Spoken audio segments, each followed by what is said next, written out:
Thank you for joining us for another episode of Baker Hosts Ad Nauseam, a podcast series focusing on new and trending advertising issues with an emphasis on the FTC and the NAD. I'm Connor Corbett, your new host of Ad Nauseam, and you're listening to Baker Hosts. We are once again joined by Amy Mudge and Daniel Kaufman, two partners from Baker Hostetler's advertising, marketing, and digital media team. Together, they have decades of advertising experience and approach advertising issues from multiple perspectives. On today's episode of Ad Nauseam, Amy and Daniel look back at the NAD's biggest shifts in 2025, from new leadership and procedural updates to major trends in health claims, influencer cases, AI enforcement, and Made in the USA scrutiny. They unpack how Phyllis Marcus is reshaping the process and what this year's surge of challenges means for advertisers heading into 2026. With that, welcome to Ad Nauseam, and let's turn it over to Amy and Daniel for this week's episode. Well, we did it, Amy. We wrapped up the book on 2025. We sealed that thing shut, and we are actually diving into what might be in store for 2026. Welcome, everyone, to Ad Nauseam, where today we're going to talk about some of what we saw in 2025 on the NAD front, following up on the companion episode we did, looking back at what the FTC was up to in 2025. I love these retrospectives, Daniel. It gives us a chance to look back on the year as a whole. And I think kind of looking at case developments with a forest, not a tree sort of lens. And, it allows us to identify trends and other kind of macro things we're seeing. So I think it's a really interesting exercise. And look, I don't want to get too distracted. We are hardcore focusing on the NAD today, but very recent FTC news was pretty exciting. And Daniel, can you start by telling a little bit to our listeners about this newly nominated person who may serve as our next FTC commissioner? Yeah, we've always got to bring you the late breaking news here as well. So Shoreline is, we don't know him that well. So the new contender nominee for an FTC commissioner spot to take the place of Commissioner Holyoke is David McNeil. He is the CEO of WeatherTech, which is an automotive accessory company, stuff like that. He's been a very vocal proponent of tough Made in the USA enforcement and a big focus on American manufacture. Unlike most FTC commissioners we have seen, he is not a lawyer, which of course is not a requirement to be a commissioner, but often the non-lawyer commissioners have perhaps an economics background. But look, if he is confirmed, having a CEO as a commissioner certainly promises to bring some interesting perspectives to the agency. And look, 2026, it's going to be spicy. Well, all I can say is I have some WeatherTech car mats and they're awesome. So the guy knows how to make stuff, or at least run a company that knows how to make stuff. But Daniel, do you think this is going to be an easy or a tough road to confirmation? It's hard to tell. He was previously nominated for an ambassador at large position, but was not confirmed. But with the new year, who knows? But it also brings us Super Bowl. And you know what that means, Amy? I know what that means, Daniel. It means ads. Well, for me at least, that's all I really care about. But do you have an actual favorite football team in the playoffs? So, Amy, I will confess, I am much more a baseball person, but in addition... Oh, I know you're a baseball guy. I know you are apple pie and baseball and all that good stuff. But in addition, it's January, it's 20 degrees in Washington, D.C., and I am on vacation where it is 80 degrees and sunny. I have no idea who's in the playoffs. I'm following nothing at all. How about you? I love that for you. That's the best way to kick off the new year. Yay, Daniel. It is beautiful and sunny here. I'm loving it. Well, when you get back, I will tell you we are a Bills household. And I have to say, I do love me some Josh Allen. And this whole Bills Mafia thing is really fun. They break tables. They raise a lot of money for charity. They're just a big old crazy horde of fans. Now, I don't think they're fun enough for me to want to go to a game in sub-zero weather with snow or anything up in Buffalo, but very fun to watch in my living room and very delicious in my living room with all of the fine Buffalo foods. Wings, triple char pepperoni pizza, beef on weck, just to name a few. And Daniel, when you're back, if they continue in the playoffs, you are welcome to come to my house and enjoy. So all of those things sound both delicious and disgusting at the same time, which is a huge appeal to me. So My favorite contests this time of year tend to be the awards this seasons, of course. We had our first one with the Golden Globes. Any surprises or disappointments for you? I like these shows too. And these shows are usually not about the host, but I have to say, I'm loving Nikki Glazer. I've been a big fan of hers since, speaking of football, her Tom Brady roast. And I think she killed it again. Glad to see that they acknowledged, and I'm not sure how to pronounce her name. Is it Rhea Seaborn from Pluribus got sort of Best Actress for the amazing role she's doing in Pluribus? I think it's an incredible performance she's putting together. Was really glad to see she got recognized. I know how much you love that show. Wait, what's the other show you're obsessed with? Did The Traitors? The new season is back on. I don't know if they were acknowledged by the Golden Globes. I got to look that up. Well, we need to start the Daniel Kaufman Awards because I think I know how that will go. But yes, back to the ads. Yeah, back to the ads and the substance with our NAD review. Look, the top development in the past year was, of course, the new director, Phyllis Marcus. Now, I hope our listeners caught up with our episode introducing her earlier last year, as well as the live podcast we did with her at the ANA conference that we also reposted recently. We've both known Phyllis many years, and she is a spitfire. She's very efficient, very driven, and we're already seeing that in play. Phyllis is actively engaged in meetings and has said she will meet in person in New York Monday and Tuesdays, in DC Wednesdays and Thursdays, and video on Fridays. And there have already been rule changes during her watch, including allowing NAD to ask for additional briefings in SWIFT cases. And as of January 1st, some changes on how confidential material will be treated, including being set aside if the summaries of the information are not fulsome enough for the challenger to respond. And these examples are things that came about in cases, and due to advertisers and NAD practitioners expressing some frustration, she acted quickly and decisively. And we can expect absolutely more of this in 2026, with NAD being more of a nimble, fluid process, and hopefully less a place with rules that only the insiders know and can follow. Yeah, I couldn't agree more, Daniel. I am confident that NAD continues to be very effectively managed at the top, period, full stop. Now, let's talk about some of the filing trends that we saw in 2025. And I think first up has got to be a lot of health and wellness challenges, particularly by what some folks call big pharma. And these are companies that used NAD consistently decades ago, but really have not been regulars of late, but they have come back, baby, in force. Absolutely. And look, when there are brand wars, savvy marketers know sometimes you got a strategy of litigation and NAD cases. And that is what we saw with Lilly and Novo Nordisk defending their GLP-1 weight loss turf, bringing over a dozen cases against compound pharmacies. And many of the allegations settle on whether the compound pharmacies are claiming their products are not only less expensive than the brand alternatives, but also with some as far as efficacy claims. And there's more of those in the pipeline. So that is going to be a trend that continues into 2026. And we also, though, saw back-to-back challenges that Sanofi brought against a competitor of an eczema drug.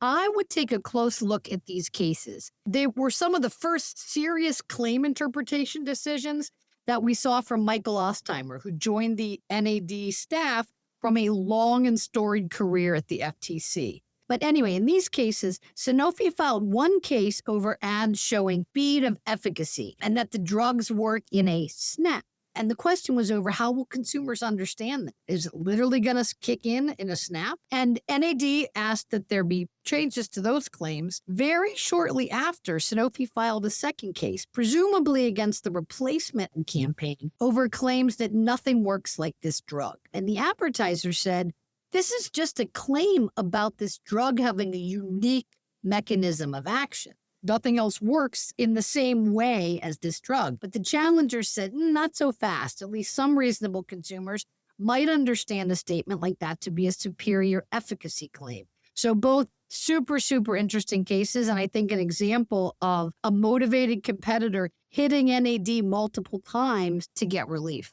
Notably, we also saw a number of pharma cases resulting in referrals to the FDA for refusals to participate. And one general trend is that referrals are up, not by a huge number, but they are up. And Phyllis has told us she was actively exploring referral relationships with the states and also the platforms and considering other potential creative alternatives. So this is definitely a space to watch. We also saw a number of dietary supplement challenges brought by competitors, not as monitoring cases. And a few observations about these, many of them did administratively settle, resulting from private settlements between the parties. We saw this, and in other cases, more companies simply agreeing to discontinue claims rather than have NAD issue a substantive opinion. But in these cases where there is substantive discussion, the NAD continues to use the FTC's health and wellness guidance as the state of the law, even though those are not without their own controversies. Absolutely right. And, something interesting I saw play out a lot in these dietary supplement cases, in particular in 2025, was example here is a large brand, Reckitt, filed a case against a smaller competitor. And that competitor agreed to participate, but kind of discovered the NAD process. And that competitor then came back with a counter challenge against Reckitt. And then that competitor went on to file multiple additional challenges against another competitor. And look, we've seen this in the tooth whitening space, where larger companies savvy about the NAD process have challenged a disruptor company. And then that company, really sees the benefits of the NAD process. I say the more the merrier, but it's definitely a trend across the board to see more new entrants coming to NAD, bringing aggressive, sometimes series of challenges, filing multiple cases, and also taking advantages of the different NAD tracks, swift, regular, and complex. Yeah, they sure are keeping NAD busy. And another great example this year was all the cases we saw brought by relatively small companies offering services to small businesses, or multiple challenges in the 401k management space, as well as a challenge in the LLC business formation business. Indeed, but these B2B challenges were not strictly limited to small business. I know we're doing trends, but one other case I really want to flag, because I love a good puffery case, is a credit card challenge by Capital One. And they were looking at the loyalty programs of a competitor, including for its business credit card. And, whether a statement is a puff or a claim is something advertising lawyers never tire of discussing. And where those lines are is particularly interesting. And here, one of the claims was the card gives you back all the stuff you put in. And that was found to be a puff. And then there was also a claim that it was the most rewarding card, also a puff. But there were then some interesting nuances about when that statement that it was the most rewarding card was discussed in connection with particular benefits. Then it switched over and became a comparative claim requiring support. Amy, nothing is more exciting than seeing a puff transform into a comparative claim. You hit the nail on the head with that one. I love it. You and I are kindred spirits, Daniel, and what excites us, indeed. It's a sad life we've created for ourselves. But look, next, AI arrived in force at the NAD. And last year, they launched their AI program, including hiring a staff lawyer dedicated exclusively to finding and bringing AI monitoring cases. A very seasoned ad lawyer, Laura Proitzman, who had been in-house for years. And at ANA, Phyllis gave us more insight into the program that is very deliberate and planned in waves. The first wave involved cases against big tech, companies that had and were developing amazing AI products. But as Phyllis said, quote, just got a bit ahead of their skis as far as the general availability of the features or the benefits that users would enjoy. The next wave is very recent and involves some cases looking at baby monitors with AI tech. And these cases explored AI claims in the context of a more vulnerable buying audience. And look, we don't need a crystal ball to know that wave 3 and 4 are on the horizon. And it's going to be interesting to see if and when NAD begins to get challenge cases involving AI claims. Absolutely. And, no surprise maybe here, but we continue to see a number of interesting influencer cases in 2025. And the trends here are that NAD is actively enforcing the testimonial and endorsement guides, including business guidance the FTC has given, but really never enforced. And some examples from the cases this year, including looking at what hashtag disclosures work besides hashtag ad or hashtag sponsored. In one case, NAD said hashtag gifted by Revolve was not sufficiently clear. And in addition, admonished advertisers if they had hashtag disclosures that had multiple words to separate the words with capital letters. Again, something we heard from the FTC, but never saw a case. There were a number of cases that the NAD brought against not only the brand, but also the agencies involved in an influencer campaign,